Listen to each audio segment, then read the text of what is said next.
pledge allegiance to the flag of the United States of America and to the republic for which it stands, one nation, under God, indivisible, with liberty and justice for all. Father, we thank you for the opportunity to be here. We ask for your blessing as we think collectively, and we also ask for your blessings individually as we make decisions in our own lives. We just ask for all these things in your name. Amen.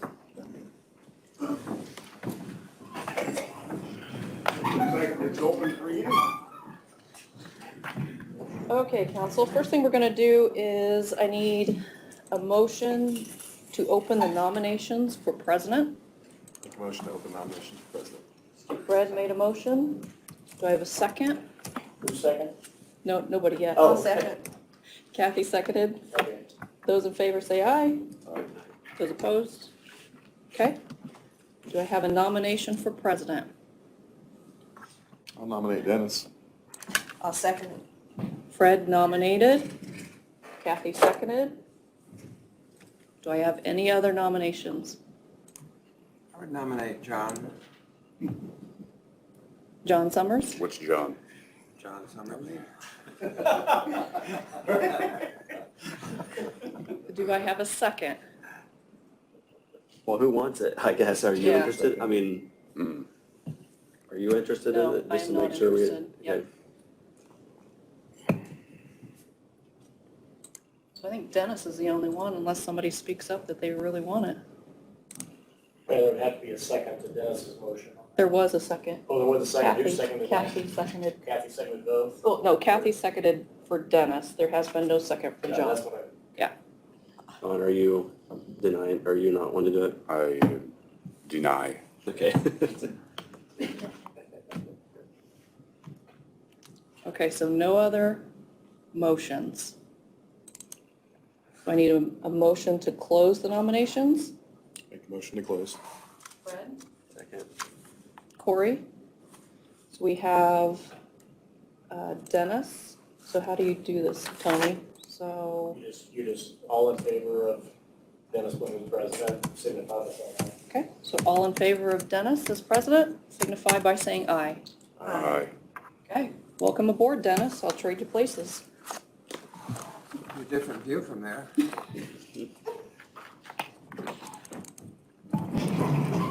take over on and do the same process for vice president. No, I'm For VP. You have to do the nomination. That's what he gets. Here you go.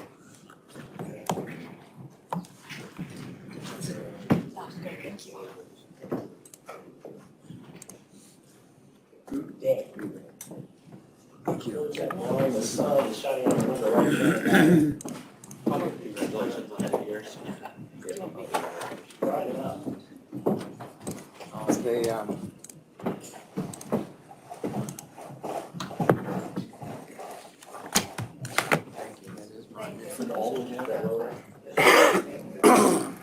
El Presidente. I'm sorry? Okay, the next order of business is the floor is open for nomination of vice president. Hold on, with Corey. Second. Second, third, Fred and Yvette. Yvette. And that was for Corey. Corey. Any other nominations? Move that the nominations be closed. Motion to close. Second. All of those in favor of Corey? Aye. Aye. Looks like you don't have to change chairs. Thank you. I don't have an agenda in front of me, but I think the approval of the minutes is first here. I'll make a motion to approve. Have Second. you all read your minutes from the last meeting? Tony, that one change has been made? I made it. Okay, perfect. I had already made it before you said to make it because I caught it. Okay, great, thank you. Then I will second Fred's. Moved and seconded that the minutes from previous meeting be approved. All those in favor? Aye. Opposed? Minutes are approved. Who made that motion second? Fred and me. It's becoming a theme. Thank you. Excited about voting again. Yes, absolutely. Looks like we're going to spend a lot of money here, but the next on the agenda is Superior Court Judge Conrad. He was just here a little bit ago. He's coming a little bit later. He's got hearings. Okay. And now we have the appointment of a county attorney. Already? Julie, would you like to comment on that? I'm sorry. Would you like to comment on that, on the county attorney role? Yes, I do have a couple of things to present to council. Okay. All right, usually further in the morning. Sam's up and he's not here yet, so. Okay. Good morning, all. Good morning. Congratulations and welcome to the ascension of the position of president. Well, thank you. Looking forward to working with you. Just 3 things today. First of all, I sent you all emails with copies of a resolution to adopt the appropriation of $315,000 for the WebEx project. It was voted on and agreed upon at the last hearing. However, we hadn't done the appropriate advertisement for the appropriation of the funds. Therefore, we couldn't adopt it as a resolution. The resolution is going to be required in order to process the paperwork through the ARP system. So I have today resolution. Tony, what resolution would this be? It's a resolution for. You know off the top of your head? So are we just, this is just signing? We don't have to- Yes, this is just signing. This is just the resolution to use the ARPA funds for use $215,000 of the ARPA funds for the WebEx. So it's 215 as opposed to 315? 315. Okay. I'm sorry, forgive me, I misspoke. It's written as It's 315 resolution, here. not ordinance, right?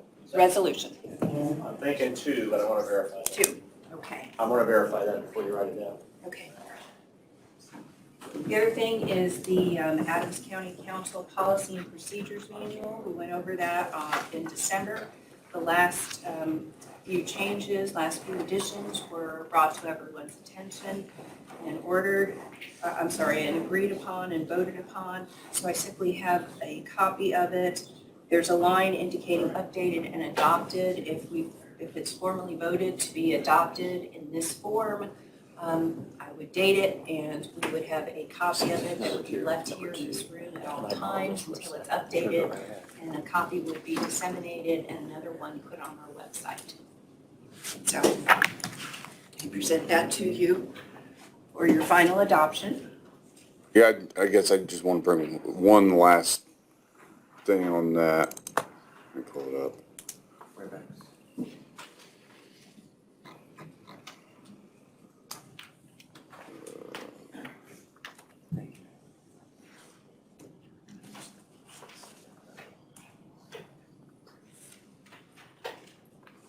This is where it said, the council president works with the auditor or vice versa, that it would still state, just so it's not a rotating chair yearly possibly, it'd stay the auditor and then works it with the county council president.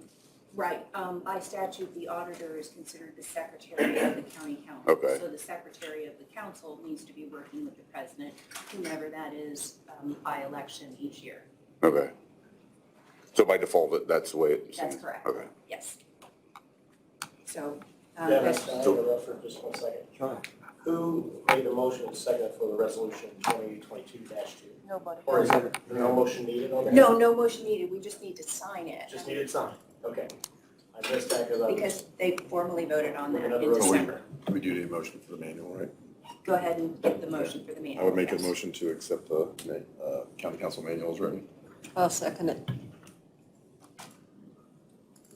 Second? I did. Excuse me, I didn't hear that.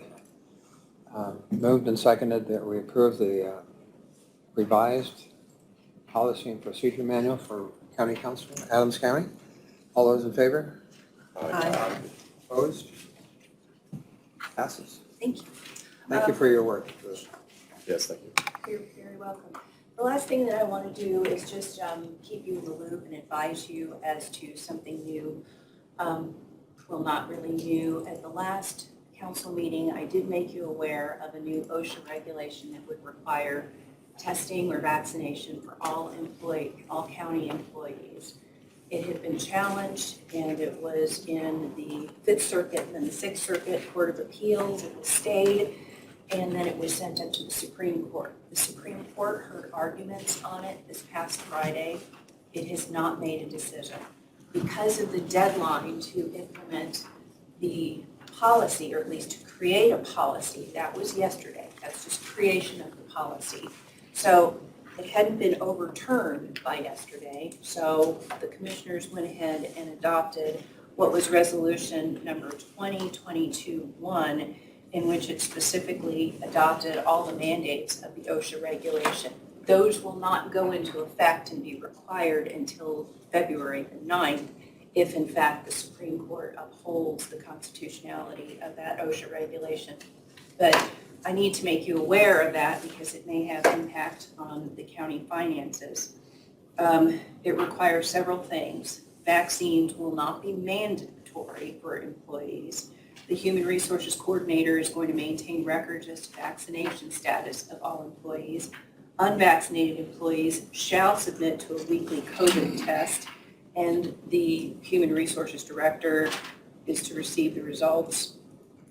Unvaccinated individuals should be wearing masks.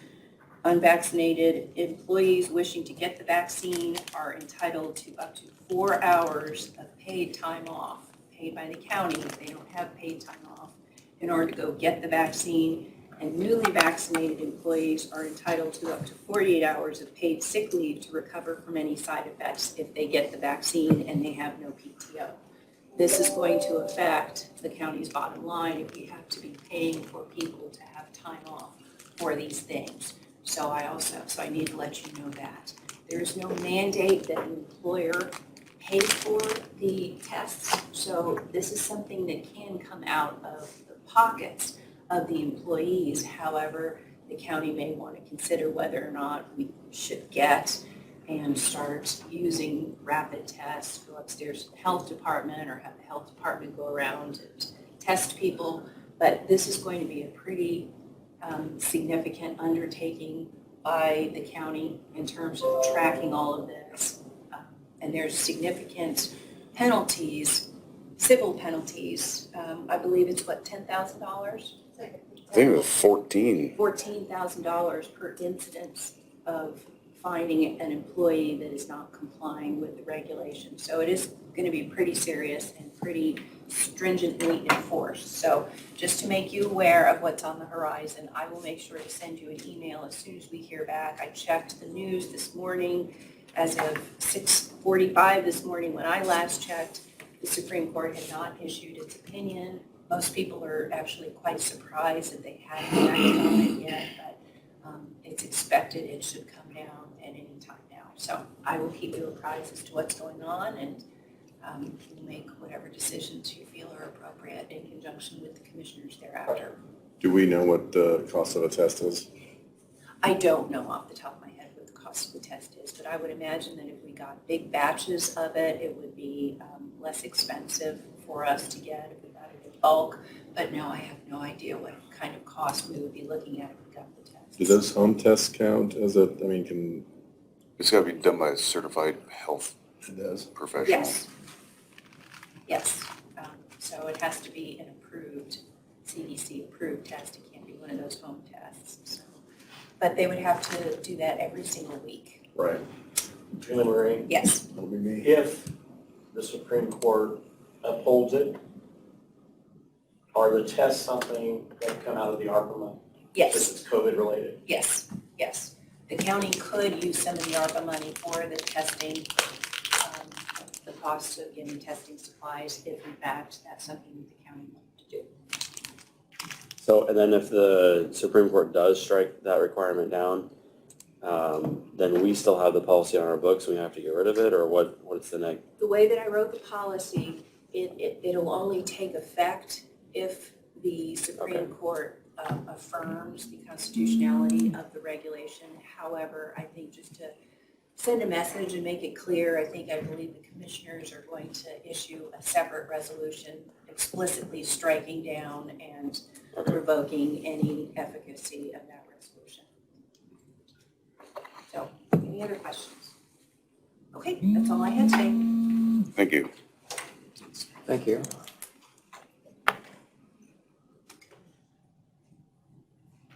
Tony, I guess you're up next for auditor's report. Looks like I have some 2021 amended salary ordinance and the 2022 amended salary ordinance. And these would be people that were, for whatever reason, missed during budget time, or it happened after budget time. And I actually, if you have some questions on any of these, I would defer to Shannon and Bree, because they work together closely on all this stuff, including the wage appeals process that was done for one office. So if you have any questions. I was looking at all that yesterday and I called Bree, and correct me if I'm wrong here, Bree, but it sounds like everything is pretty much falls under either a matrix or wage appeals board confirmed, except for the chief deputy in the assessor's office, is that right? Yeah, well, But that- everything in the assessor's office will have to be an additional. Everything else I think everything else is budgeted for already. Okay. So we can just make a motion to approve all of it we want, right? We could do that. If you've done your homework and agree with the figures that are presented, we could approve them en masse. I'm fine with that. I like to always. So I'd make a motion to approve all of them. Second. Moved and seconded, Fred and Corey. That was both 21 and 22. 21 and Yeah. 22. Okay. As presented. All those in favor of the motion? Aye. Opposed? That is all that I. Dennis, Yes. we do need to appoint our council attorney. We haven't done that. You did that at the last meeting. Okay, I signed through. okay. The one thing you might want to do is board appointments, as far as solid waste or whatever you're on now, and if you want any changes on that, you could do that at this meeting. Annually, we appoint board members to their respective committees by way of volunteer or commitment.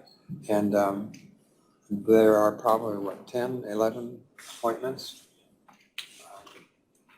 along with, and if you're willing to stay with the appointments that you've had last year, we'll just proceed as usual. I'm willing to stay. Yeah. And you all know where you're supposed to be? I'll make a motion. Go ahead. The solid waste, Keith is on that, but he hasn't been able to attend a single meeting. So do we want someone else to, because it conflicts with his work, so he can't serve on that committee. Oh, we would need a volunteer.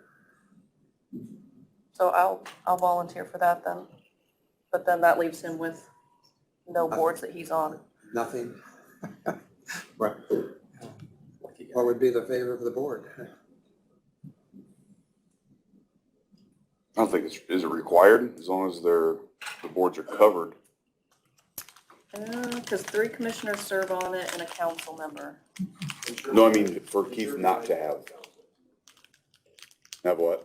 Are you talking about Keith being Yeah. on some board? Yeah. Somebody has to be on something? Yeah, solid waste will be covered. I'm asking if it's necessary for Keith to even be on one. It's a necessity. It's not, there's no statutory Just up to the mandate, council's it's up to you. discretion. Just a- an agreement? Yes. Okay. Well, if you're willing to serve, that would be fine, do that. Okay. So we would add, Dennis, since Rex is joining us remotely from Cleveland, do you mind if I set the microphone up here? I think he can hear a little easier. that's fine. I just wanted to It's off right now. You have to switch it on. Thank you. Hi, Rex.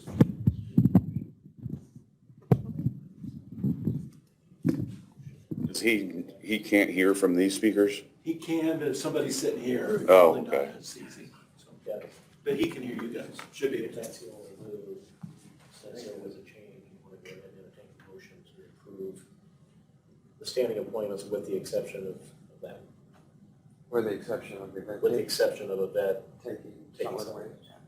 Well, we'll proceed with the appointments then, as Yvette has volunteered for the solid waste, and need a motion? Make a motion. Second. Moved in second to approve the appointments for 2022, the listed service areas. So, all those in favor? Aye. Opposed? Motion passes.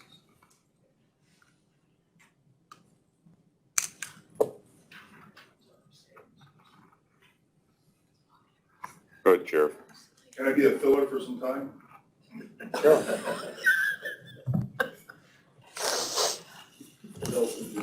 No jokes. We're in the process of hiring a new deputy, and we have 3 lateral applicants, lateral meaning they are already ILEA certified. 2.5 years ago, when we hired Officer Seth Prince, the council allowed me to hire him in at the first year pay and not the probationary pay, since he was certified and had a couple of years' experience. I'm asking to be able to tell these 3 applicants, if we choose one of them, that same thing. Can we hire them in at the first year pay and not the probationary pay? They all have a minimum 2 to 3 years' experience already, so they meet the same qualifications that basically Seth Prince did when the council did before. So I just would like permission now to be able to tell them that if they are offered the job, their job will start at the first year pay. Does that make sense to everybody? That's already really in the budget too, isn't it? It is, because Daniel Heckert's pay was even higher than that. Right. So the money's there, I wouldn't have to make any additionals. Need a motion for that, or? How long is the probationary period? 1 year. Yeah, it's basically, probationary period is your probation, until you're merited. And so after the first year, then the merit board merits you. So the first year is the first merited pay year too. He would still be on probation for a year. He just received the pay as a first year pay since he has law enforcement experience already and ILA certification. Do you know what the difference in pay is off the top of your head? Right around $5,000. And all applicants have asked what that is, because it's somewhat of a determining factor if they accept the job or not. Because most of them, without going to that, they would take a paid cut. With that, it's either even or better money than where they're coming from. Do we have updated numbers on your matrix since we made that change? Yeah, Did we get a copy of that somewhere? the last year when you guys accepted the budget, it was part of that.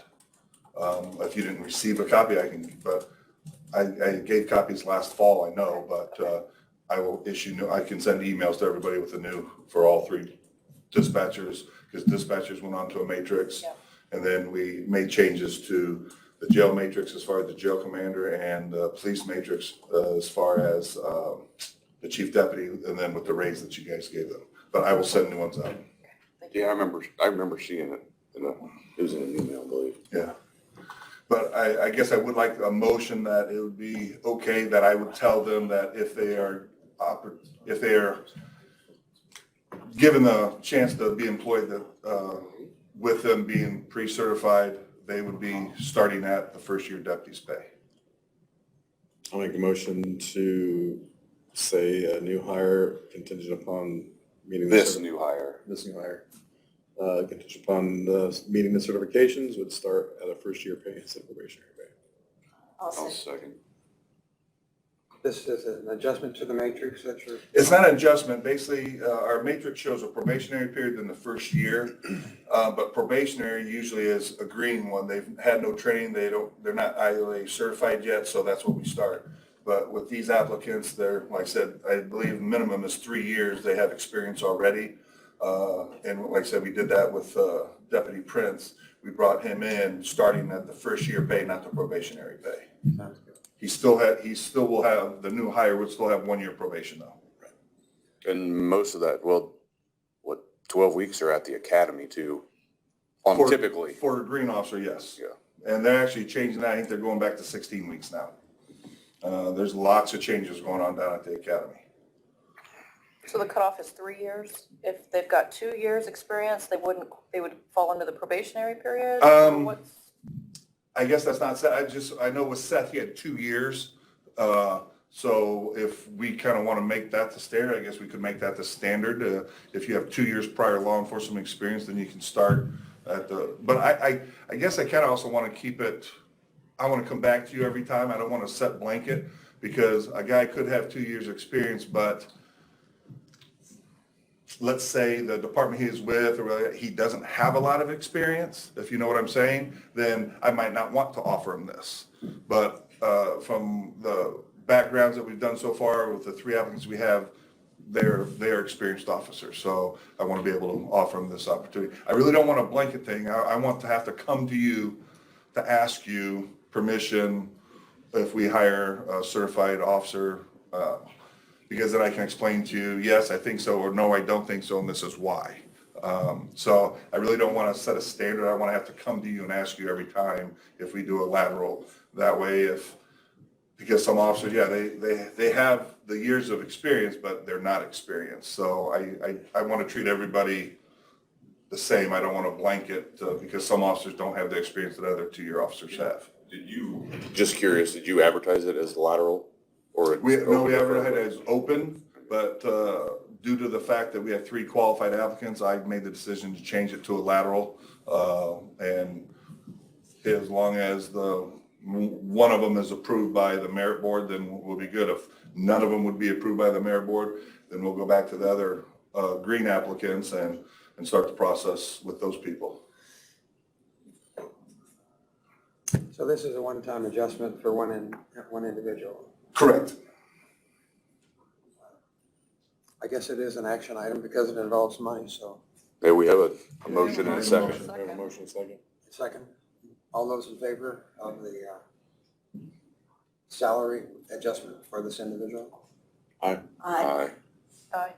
Opposed? No, Kathy. Kathy Okay. and Fred. Okay. Fred primary, Kathy second.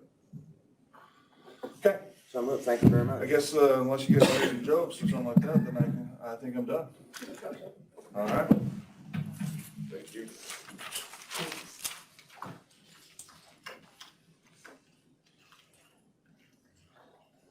Any other matters in the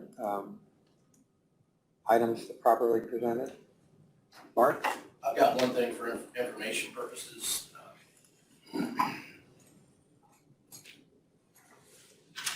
Been talking about, obviously, use of ARPA funds. And we've talked a little bit about sewer district. Obviously, you know that sewer infrastructure is one of the listed items for proper use of funds. So a report I received from Big Utility last week. So we have, right now, the regional sewer district is in final development phase for project number 4. I don't know if you recall, we applied to SRF. We had quite a few projects on the list. SRF came back and awarded $5 million in a SWIFT grant. And they did that really across the board with all the sewer districts that were in the running. They limited the maximum amount to $5 million. So that required the sewer district to kind of scale back the number of project areas that they were looking at because they would have to borrow too much money to do all of those service areas, and it could potentially impact rates. You know, the sewer district is always looking at projects in terms of what can we do and keep rates stable. We've not had a rate increase since the district did its first project in 2016. They've held that rate at $93.30 per month. We've done 3 projects. We're in the middle of completing project 3 now, and when upon the completion of project 3, we'll have over 700 users connected.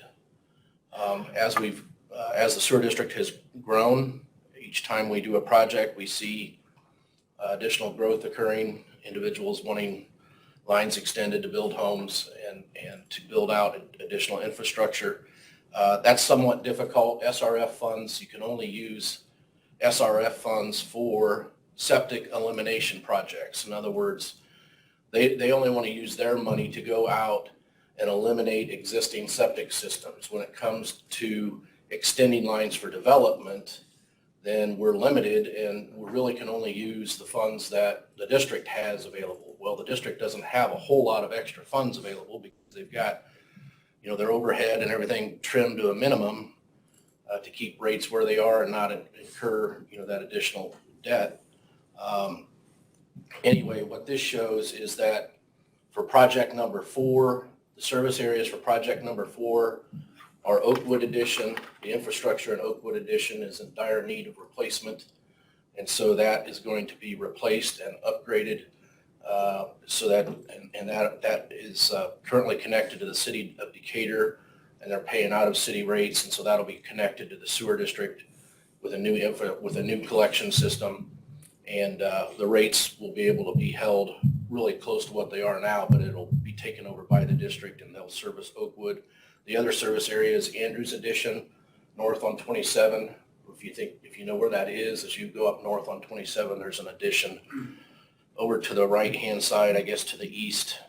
And there's quite a big cluster of houses there that have some real problems with septic systems. So that's the other service area.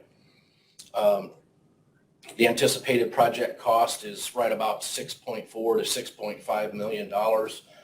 With the $5 million that we have in the SWIFT grant, the sewer district will need to borrow potentially up to 1.5 to do the project.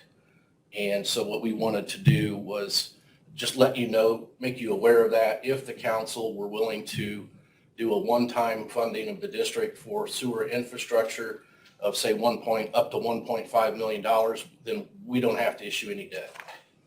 We wouldn't have to borrow any funds for this project. And that would substantially stabilize the district and then help the district do, other projects where people want to extend sewers and we can't pay for it through SWIFT funds. So anyway, I wanted to make you aware of that. Timing wise, we got bids out now. Bids are going to come in February 1. Depending on what kind of bids we get, that'll determine how much has to be borrowed.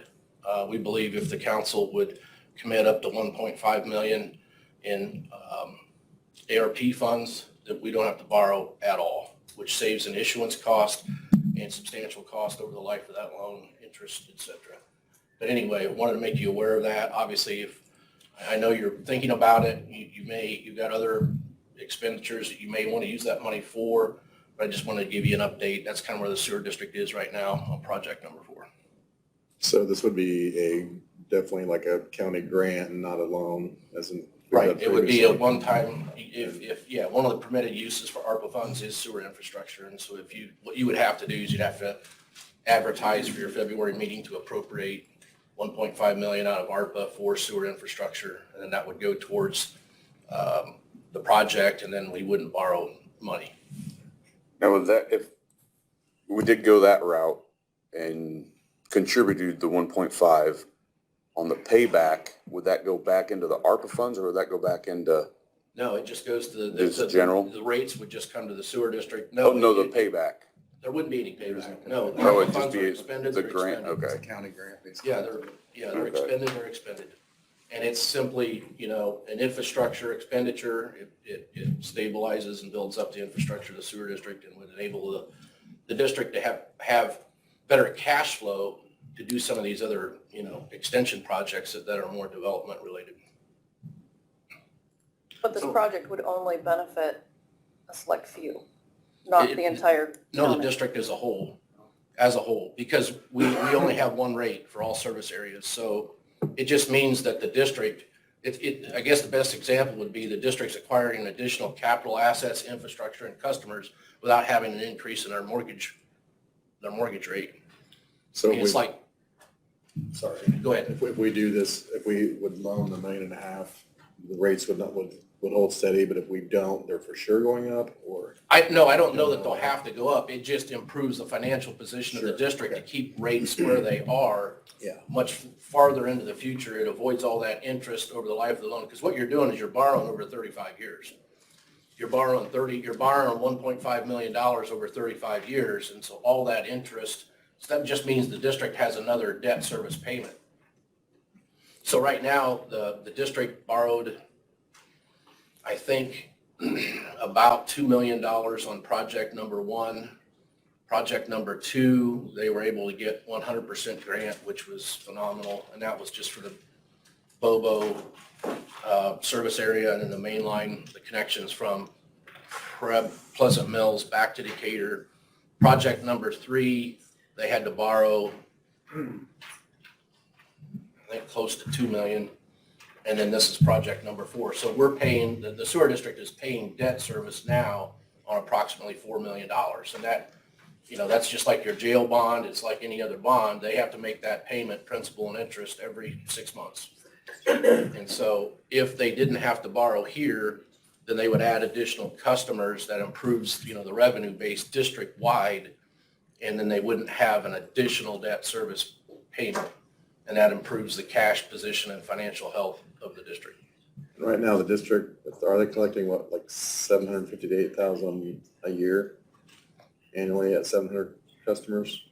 Well, we don't have the 700 yet, but once we have 700 times $93 would be the annual collections. I'm not sure what that, is that what it comes out to? Yeah, but pretty close. Times 700. Right. Times But but what the district has in terms of has its operational cost, which is, personnel, and, any administrative, and then it has, debt service payment, interest payment, debt service reserve, overhead maintenance and repair, and, treatment cost. And so all of those things, that is what the district has to have to operate. And then if there's anything left over, then they can use that for development that would not otherwise be funded by SRF or septic elimination. So is this, as far as needing a decision on something like this, I assume, it sounds like we have $5 million in grant money up front to use, so they don't need that money in the next few months anyway. We don't pay it all up front, right? We would need the 1.5 by probably end of March. End of March? Because we're planning to close in March. So you would probably have, but I just got this information as far as what, the savings would be. I know you're thinking about other things. And there'll probably be, there'll be another project. This is project 4. Project 5 may be a different situation. And you could perhaps do something similar on project 5, if you want more time to think about it. But I thought I would at least give you the information. We have more time to close, but we're actually moving pretty quick because we always seem to get better bids if we go out to bid in the winter before all the contractors get busy. So Wells County is on a similar schedule. They're not as far ahead as what Adams is for their next project, but they're doing project number 2, and they're doing the Craigville area over there. They had the same situation. They had more planned. They only got $5 million. Their county council committed $2 million out of ARPA so that they can do that project without debt, and that's what they're doing.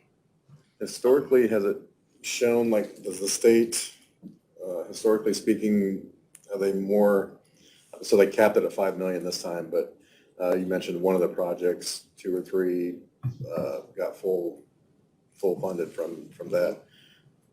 Has the state shown that if you're willing to do that in coming projects, they're willing to give you more, or does it not matter? I think it definitely scores in your favor when they see that the county has buy-in to these projects. I think that improves your ranking, and it certainly did for the last couple projects we did, just from the $500,000 loan that we got in order to avoid doing the bond anticipation note.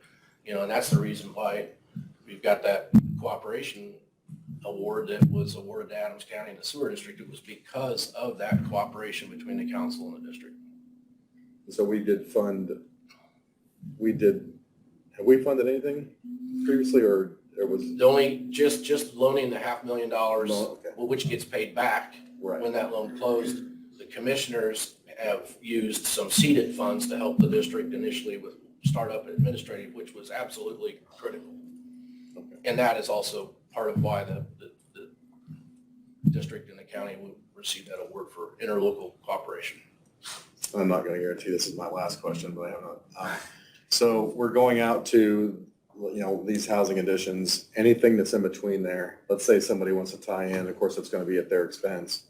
And I think that's happened, hasn't it? Mhm. And so is there code, criteria, or something? I mean, we're not just letting somebody tie in and, Joe Blow, the sewer guy, is doing it at, I mean, they have some criteria to meet to do that, don't they? And somebody inspects that work? Specifications, yeah, they have to meet specifications to tie in. They Okay. can't just look, they have to have permission from the district to make the connection. They have to make the connection according to our specifications. And then somebody inspects it? Mm-hmm. Yep, sewer district inspects. It best, I always draw pictures, but I guess the best example I can give is you have a service area out here. So for example, Andrew's addition. So treatment back here is back here in Decatur. We already have some lines out to Monmouth now, Monmouth service area. So when the district lays out a project, they know that they want to go pick up this area of concentrated homes that has known septic issues and eliminate the septic systems in that area and provide them with a sewer collection system. The district with their engineers, you have to, and the board, you have to choose a route to get there because it's your main transmission line. And so you figure a route, and sometimes you, depending on what you have, right of way, county roads, you take the best route to get there. If this route is funded as part of the project, and the district, if you have homes within 300 feet of that main line along that transmission route, then those homes are required to connect if they're within 300 feet. If they're beyond 300 feet, the district cannot require them to connect, but oftentimes these individuals will say, we want to connect. What the district has done is says, okay, sign a connection agreement. If you connect as part of this project and we have the money, we'll set the grinder and we'll run the line for the first 300 feet. You pay the difference from 300 to wherever that grinder is and you can connect, and they save the cost of the grinder and everything. That gets an additional home connected. It eliminates a septic system there, and that we can do, and SRF will reimburse for that to the district.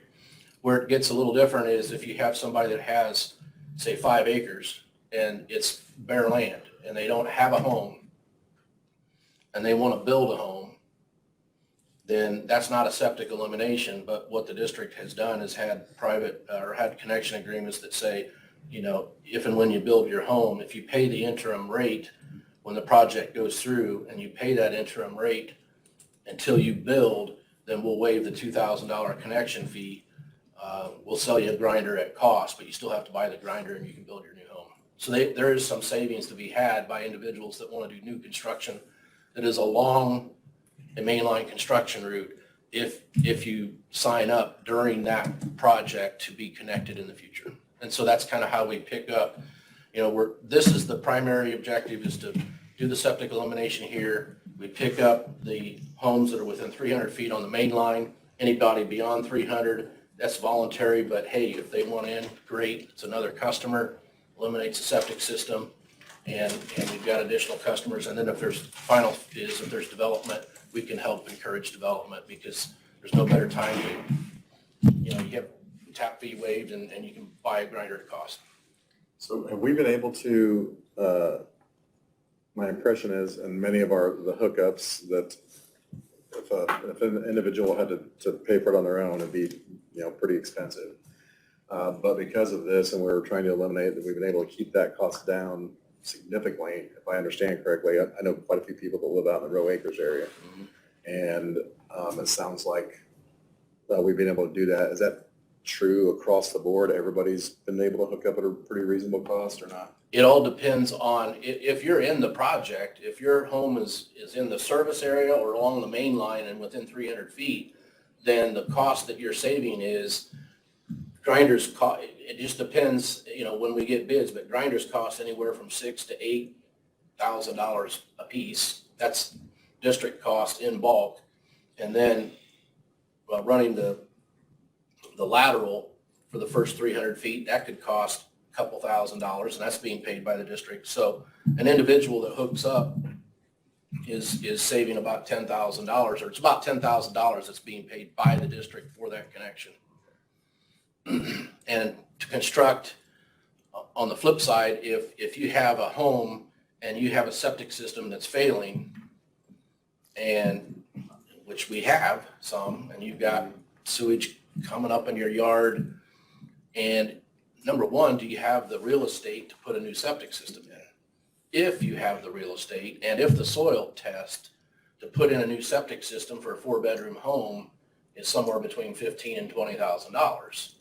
And so, when you look at it that way, if you've got an old septic system and the district is coming by, that's the time to say, hey, hook me up, because now I'm just going to have whatever cost I have to decommission my septic tank and go from the house to the grinder, and it's $94 a month. You don't worry about it. So Mark, if we would allocate this 1.5 million of ARPA funds, how would that benefit citizens south of 124? All it does is it makes the district financially more solid, so that when individuals wherever in the county that are close to a line, we can extend a line and not have to get money back from SRF to make that happen.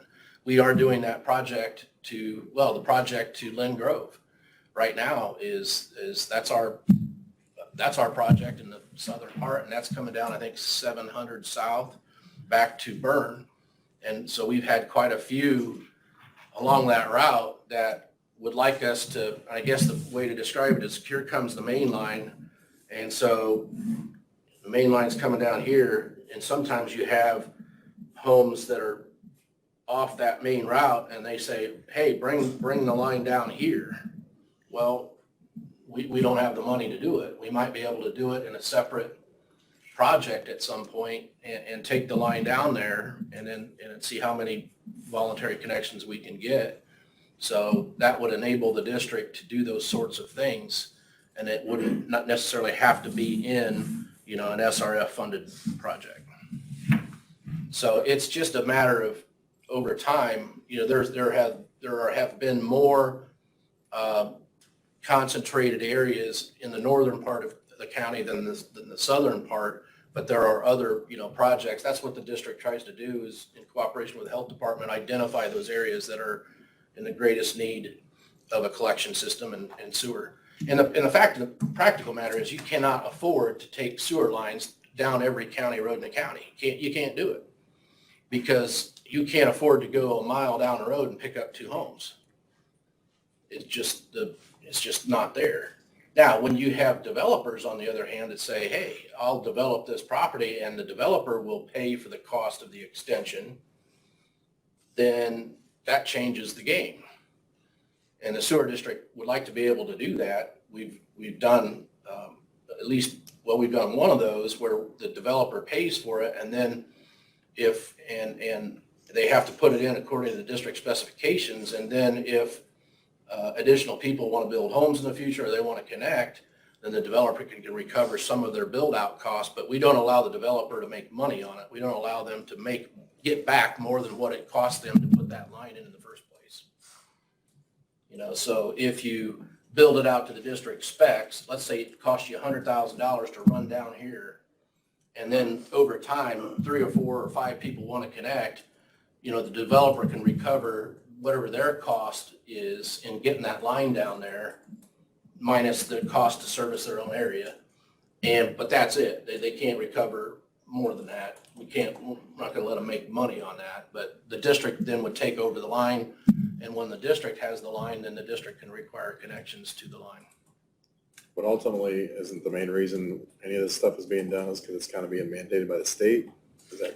Yeah, I mean, yeah, it's septic elimination is IDM, well, I don't know if you remember, back when we did, it was the first project, which involved Pleasant Mills, we had significant sewage coming out of Pleasant Mills right into the river. And so the health department had identified that as a real critical area for sewage going right into the river. High, huge E. coli levels, testing just off the charts. I mean, it's black. And so IDEM wants those things eliminated. And if you don't deal with it, eventually they come in and they can put people on pump and haul. They can say to the county, you got to do something. Well, the sewer district is really the only way to do it. The county can't go out, and there's no mechanism for the county to go out and put in sewer systems. That's what sewer districts are for. But it's the way that, by the county supporting the sewer district, at least, initially, and helping them get healthy and up and running, then that helps development and growth. Now, I guess another example would be Wells County was under, I don't know if any are familiar, but there was an area, the area east of Wells County, it was called, Paxson McKinney area over there, had a pretty significant group of homes that had sewage just going to the ditch that, in fact, NDOT, I think, it was NDOT came in, and that was going on in the late 90s. And in early 2000, IDEM issued an order against Wells County, ordering them to do something about that area. And that was in the unincorporated area. It wasn't within the limits of the city of Bluffton. And they issued an order and said, clean this up. And their solution was, you guys need to form a sewer district. So they finally formed a sewer district a number of years later, but then nothing happened. And then NDOT was upset because there was raw sewage into their side ditches, I think, of 124. And, IDEM came back again and said, do something about this project. And they ended up, and I think Travis Holdman was involved, and they went down to the state and they got with the city of Bluffton, and Bluffton refinanced some of their debt on their sewage works. And Bluffton actually took that service area over, and those individuals had out-of-city rates, and they did a project, but the sewer district never took ownership of that project. It wasn't a district project. It was really a sewer district in name only. And so in the last couple of years, then Wells County got the sewer district organized, and they hired engineers and got another project organized, and now are doing projects like Adams with funding from SRF. But that Paxson McKinney is still out there. It's not even a sewer district project. But that's how IDEM, when they see areas that have that type of problem, they come in, and the order is to the county. It's to the county and the county health department, the county commissioners. It's like, you clean that up. But the only way that you can clean it up is to form a sewer district. Mark, would you refresh our memories about how much money is available by way of present? And I guess we get another distribution in 2004 or something like that. Yeah, I think you get another distribution in probably May or early June of this year of about $3.4 million. I think the total awarded to Adams County was just shy of 7 over 2 years. You got the first 3.4. Is that right, Tony? 3.474. There we go. Pretty close. 3.474. So just shy of 3.5 over 2 years. You've got until 2024, I think, to spend it. But yeah, that's where we're at. Are there any other pressing county needs where this money might be used otherwise? I think there's always, I think you always see There's lots of needs. needs. I think you always see But in terms of, I guess the reason that we bring this forth, and I know we've talked about this for a year, when the ARP funds first came out, and as you know, I mean, the limitations on the expenditure of those funds, there's 4 categories, and the first 3 were very much related to COVID, and the fourth was sewer, water infrastructure, broadband. So you can see, and we've seen it too, I mean, from SRF, and there's been a huge push towards infrastructure. Any other questions by way of Mark's involvement with this project? We need a motion on this? I just wanted to That's a give you FYI. this information and, think about it. If it's, we'll plan, at least from this perspective, I know you don't have everybody here, we'll plan on probably borrowing the funds. But, if you tell me we'd like to consider it, then I would probably get it on the council agenda for February to come back and see if it's something you want to do. If you do, then we don't have to borrow the money. I'm curious, I don't know who this is a question for, commissioners or you, Mark, or somebody, but, as we look at that last category that was, you said sewage, water, and broadband, right? Is there somebody that can kind of be the go-to person that can do some analysis for us on, we have some on the district here, so that makes sense. What about on water? What are the options? If we do broadband, what's the feasibility of leveraging those dollars? I mean, do we need someone to do that? Or does Baker Tilly do that kind of analysis? Do we have someone that can do it? I'll find out from Baker Tilly and see if there's somebody, I would assume that there's consultants out there that. And if we have somebody in-house, that'd be great. I just don't know if you guys know who that would be. then Mayor Rickard was looking at some of this. Yeah, he's got something, I'll we need definitely, I going. can call Dan. yeah. I think we need to assess our needs too, as far as what way do we want to go and start trying to find out, like, I'm all for the broadband thing too, but we should not throw all of it at that, for sure. Yeah, we just need to figure out what the options are and what our money can even do. How far Well, can it certainly go? if you can leverage what you have, I think looking at it, you couldn't do a countywide broadband project with the money that you have, because the best use would be to leverage some of what you have for another funding source. Right. If it could be like your 20% local match, and then maybe you can, or 10%, then maybe it would get to the scale where you would benefit a significant number of people. Well, and the problem was it's going to underserved. So if they already have it, we really can't. We just need someone to get the answers so we know what we're dealing with. Before we I'll talk to start. Dan and see what contacts he's made, and I think that Colton Bickle, maybe with EDC, was looking at some project too. CFS got a significant award for infrastructure for rural service areas, and I know that's a project that they're doing, but at the same time, you don't want to use your money just to give to another private firm that's just going to say, well, great, now we don't have to use ours. Right. You don't want to do that. But if it's possible, anything that you can do, I think, in terms of infrastructure, whether it's sewer, water, roads, broadband, that builds out infrastructure, that causes growth to occur, that helps, your citizens engage in business and develop business, I think that's a very positive thing, and has broad appeal, and that pays dividends down the road in terms of just growth for Adams County. So, Any other discussion? Thank you, Dan, for your information. all right, We'll be back in great. February. I'll talk to Dan and see what we can, see what contacts he's made, so. Thank you very much. Thanks. Jeff Conrad, I think you're up next. Thank you. Thank you, ladies and gentlemen, for your time. We have a grant for the grant request for the interpreter services that the court uses. It's the same grant we've applied for. This will be the 4th straight year we're doing it. And so the county spends the money, then they're reimbursed by the grant. We've been reimbursed about $7,800 over 4 years. This is an increase of the request. Last year we requested $3,000. This year it's $4,000.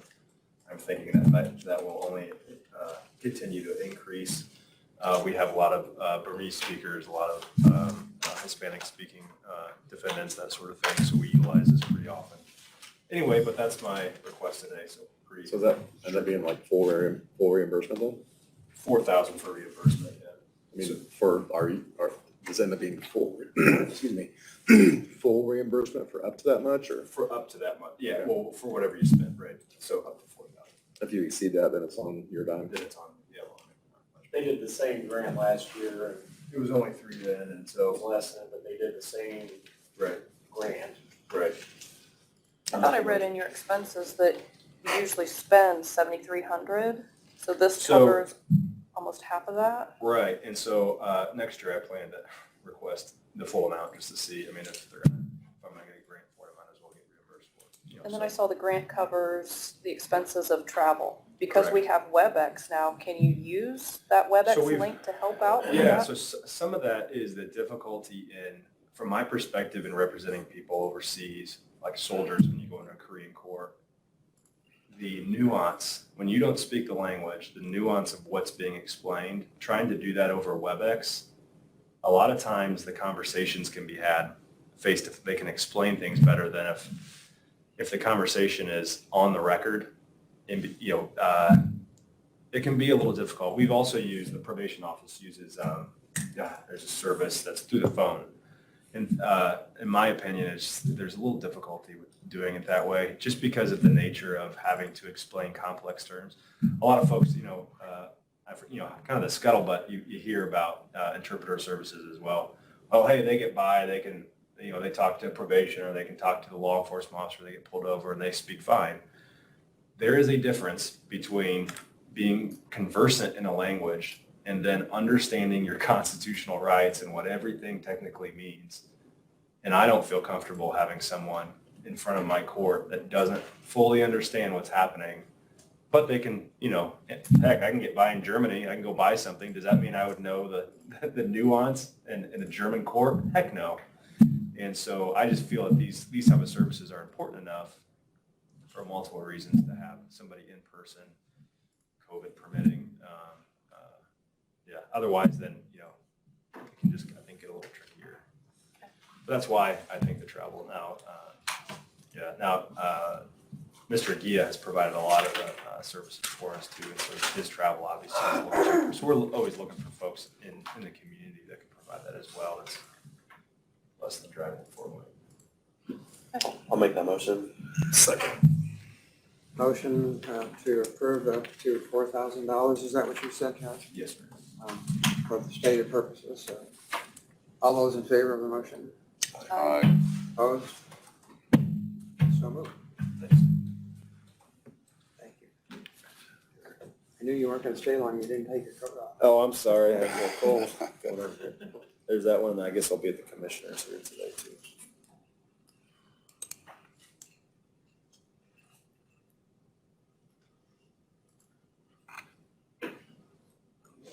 Today's the 11th. 11th.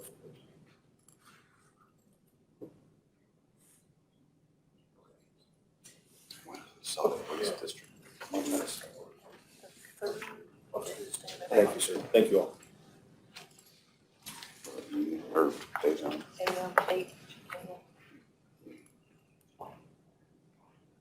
Switch back and forth with them. Well, we're up to the point, Tony, you want to provide us with additional appropriations?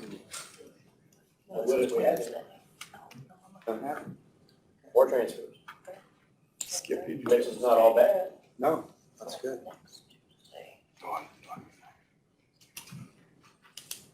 We might be setting a precedent here. I'll make a motion. Shannon might have, I don't know if Shannon, the HR coordinator, has anything. Oh, yeah. Talk about that? Sure. Sure. So I'm going to say it wrong, but the conservation department is asking for the replacement. It's a 3 right now. And Shannon's recommendation was that it goes to a 5, and the rest of the board agreed that a 5 makes sense. So I'm just reclassifying that one from a 3 to a 5. I don't know if you have any other questions on that or anything else you guys want to know, but So will that end up being an additional for that, or? Yeah, we don't have a 144 ready yet either, so. They don't we're have them. asking for permission to post the position at what's been approved, but then we'll get a 144 in next month. That was my fault, sorry. We think it was just we think it was just classified at the beginning wrong, because it was, put as a 3, which is more of a clerical position, which is just not what its job description is, so that's why the change So you're moving it to a 4? to a 5. So do we need a motion for that? Yeah, I think so. Yeah, we would need a motion for that. Make a motion to approve. Second. Motion to approve Shannon's promotion from where she is to a 5, This is for another position, this is a high position. another position. All those in favor of the motion? Aye. Opposed? And just for clarification, what the title was Assistant Conservationist, is that right? Assistant Conservationist for the Soil and Water Conservation District. There you go. Thank you.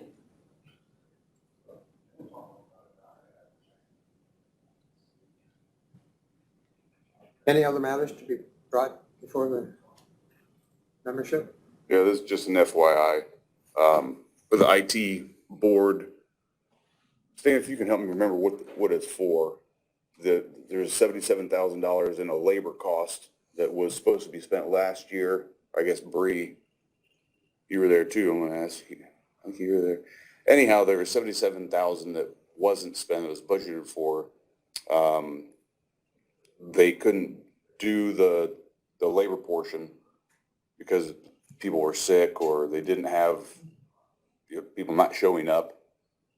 So it's going to be what appear to be an additional, but it's just a reappropriation. Those funds will go back into the budget and we're just going to have to take them back out again. So it'll look like smell like an additional, but it's getting put back in. Yeah, they were appropriated last year, but then Joe H. had a stroke and he was not able to finish the work.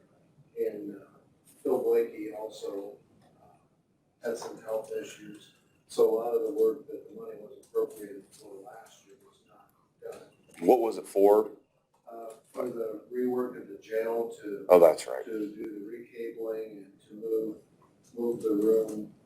The server room. Server room over there.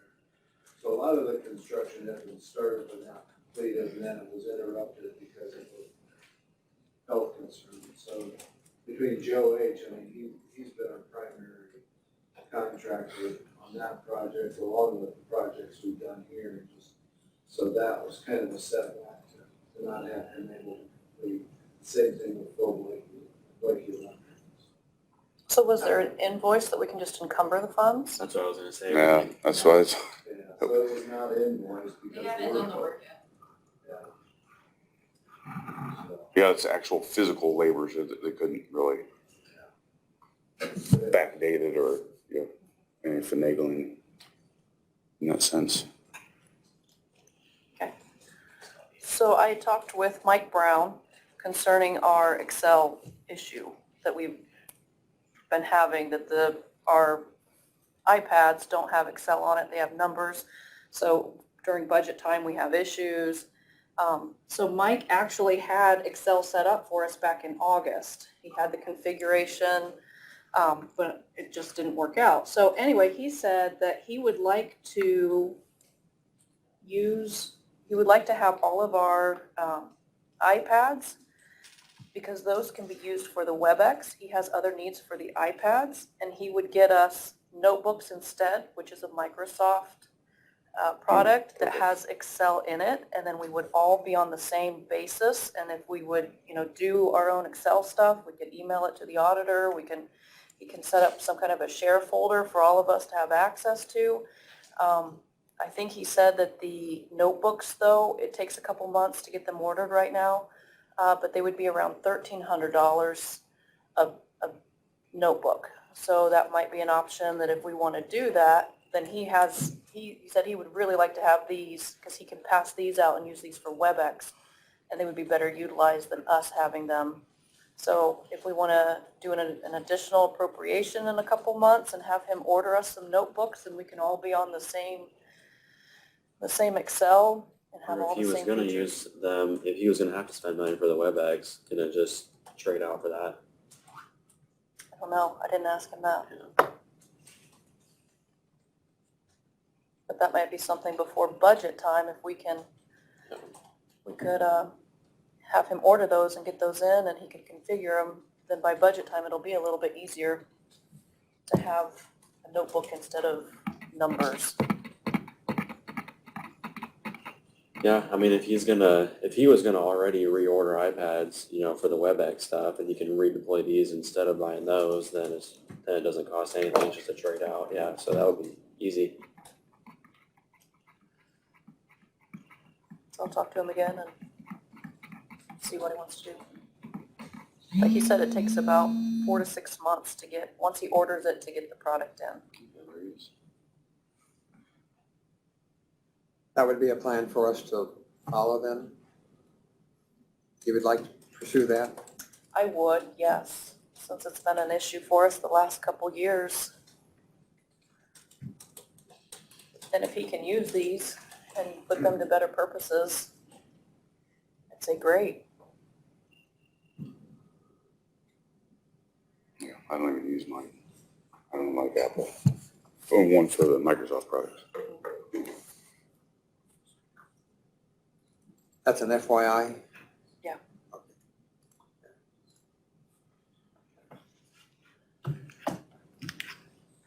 Any other matters to be presented for us?